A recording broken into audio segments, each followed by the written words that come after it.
What's up, everybody? I'm back. Here we are with the second quarter of my Auburn Spring Game analysis. After that first quarter, I was excited to see a little bit more Stidham and who Auburn's receiving options were.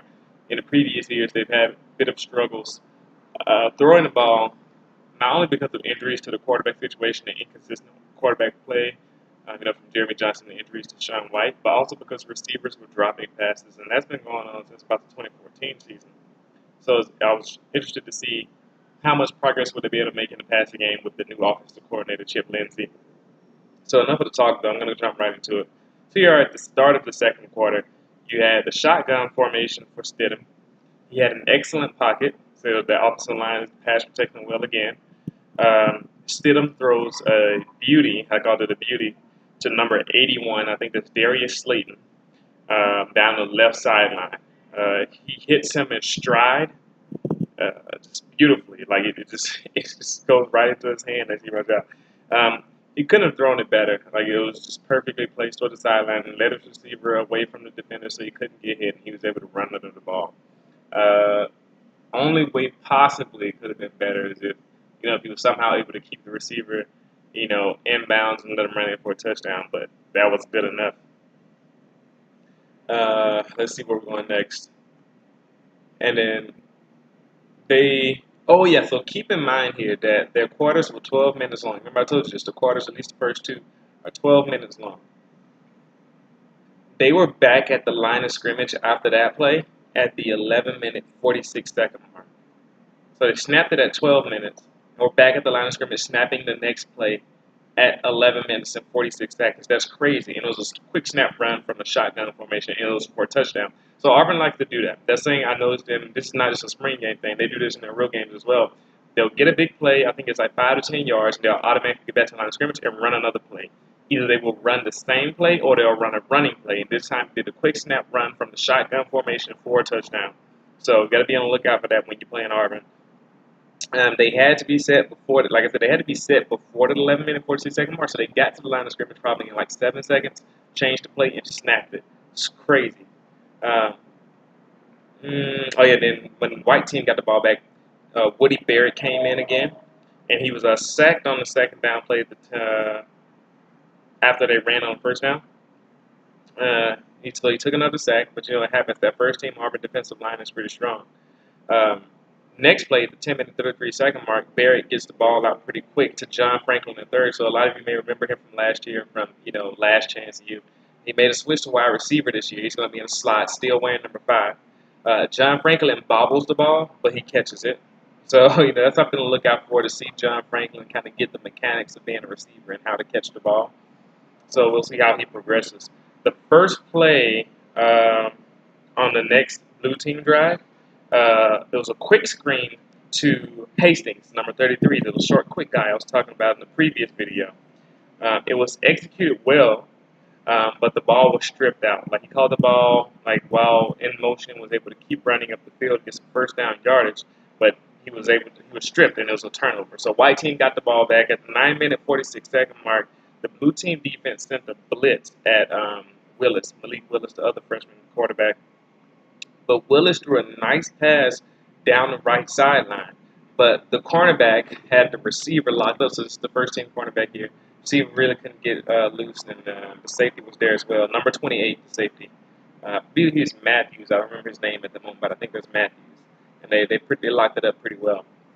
9-minute, 36-second mark. They got the ball quick.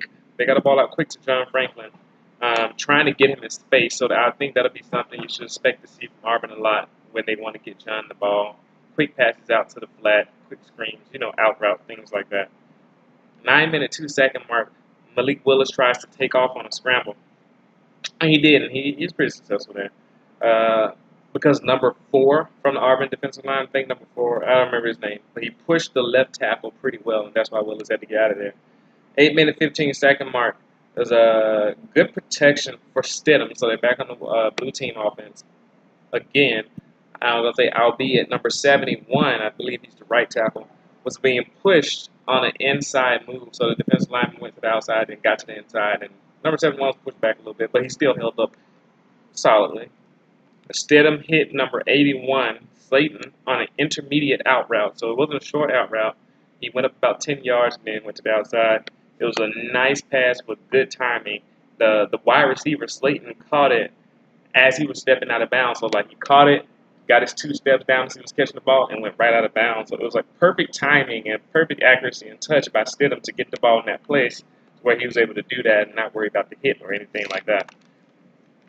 It's another good play of by Stidham. 7-minute, 35-second mark. It's another good example of what Hastings can do in space. He caught the ball on a quick slant and just took off and got chunk yards because he's so quick and small and was able to pick up yards. 6-minute, 41-second mark. It was a quick blitz on Stidham, so they actually decided to blitz Stidham this time from the second team defense. They're tired of being eaten alive here. But he did not panic. All he did was flip his hips around because he saw the blitz coming from one way, and he just lofted the ball up for his outlet. Unfortunately, the ball sailed over his outlet's head because he just had to get rid of the ball fast. Really didn't have time to set his feet. But it shows good pocket awareness by Stidham to do so. Flipping over here my notes. At the 6-minute mark, right tackle number 65, he was beaten off the edge easily. And this is the white team offense again, I believe. He was beaten off the edge easily by number 10, who I finally got his name, Paul James III. Look out for this guy. He anticipated the snap, and he jumped it. It was pretty good. It was like Tim Williams. Like, okay, maybe not that far. I won't go that far, but it was pretty good though. So go look at that play if you want to see, some nice quickness from Paul James. 6-minute mark. At the 5-minute 26 mark, 5-minute 26-second mark, there was a shotgun handoff on a 3rd and long. I think they were white team trying to get the blue team defense caught off guard here with a quick snap.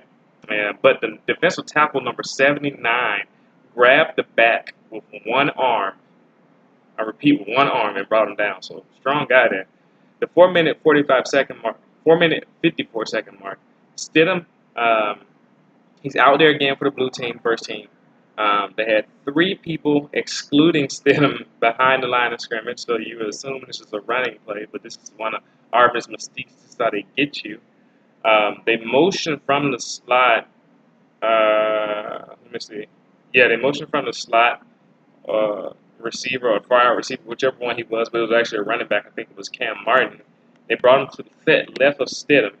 Then they snapped the ball, made him go back out on the wheel route. So that motion must have destroyed Auburn's defense's thought process. They didn't know what happened here. He was completely open. So upon the snap, he goes out on the wheel route down the left sideline. Stidham has the time to hit him. So it's Cam Martin on a wheel route. But Cam Martin drops it. He lets it go right to the basket. Stidham put it in the breadbasket. It's like dropping, a raindrop into a cup. That's just how beautifully thrown this ball was. But Cam Martin let the ball slip right through his hands. But Stidham threw it perfectly. When I see this guy, I'm impressed with his ability to make throws. It'll be interesting to see how he does in actual games. But watching him play here, it's amazing. Let's see. Where am I going next? At the 4-minute 46-second mark, it was a good run defense by the white defense. So the second team defense starting to get a little stiff. They're tired of getting beat. At the 4-minute 14-second mark, it was great protection for Stidham.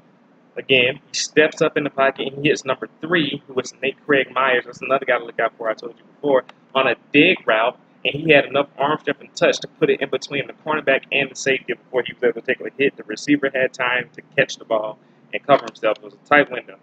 Great job to hold on to the ball by Myers as well. 3-minute 55-second mark. It was a 4-yard gain, but it was a good decision and throw by Jarrett Stidham. He hit Hastings on a short stick route, but he also threw it low so the pursuing defender couldn't intercept the ball or smash into Hastings and make him drop the ball. He threw it low into the outside so that Hastings can fall down and catch the ball. And that's good that he protected his receiver in a way. Good throw, good awareness by the quarterback there. 3-minute 30-second mark. It was a few wide receivers on the field here. It may have been 4 or 5. Hastings was far left, but then he motioned to the slot before the snap. And then Stidham hit him on a delayed stick route. So the other receivers went out. Hastings kind of set his feet a little bit and then ran out and got him on a quick play. So that's a little interesting route combination there. 3-minute 5-second mark. Auburn motions the H-back from the receiver position to the H-back before they ran the ball. So that's another example of their misdirection, trying to get you thinking before they run the ball type thing. That's something you have to look out for. At the 2-minute 22-second mark, Stidham on an option, he shows his wheels a little bit. He shows he can move and run a little bit. So go look at that if you want to see him run. 1 minute 55 second mark, Hastings motions. They like putting Hastings in motions, as you can see, to the left to make a 3-set receiver to the left side of the formation with 1 wide receiver on the right. Stidham has nowhere to go with the ball, but he has time, and he throws it away. So good awareness as usual from Stidham. 1 minute 42 second mark, great protection for Stidham, and he finds Nate Craig Myers down the left sideline again with the perfect throw against cover 2 defense. It looked like cover 2 defense where the corner was playing the flat and the safety was playing over the top, and Craig Myers went right after the corner, and then Stidham hit him right in between it. Beautiful pass if you want to see that. At the 1 minute 35 second mark, 7 seconds later, they run the next play, and it's a run play. So remember, that's a tendency I told you to look out for. It was an inside run, so be on the lookout for that.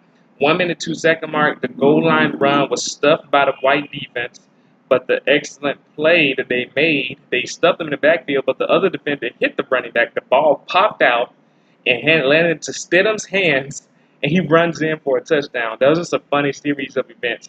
So that was crazy to see. But that was the end of the second quarter. I'll be back with the third quarter analysis soon.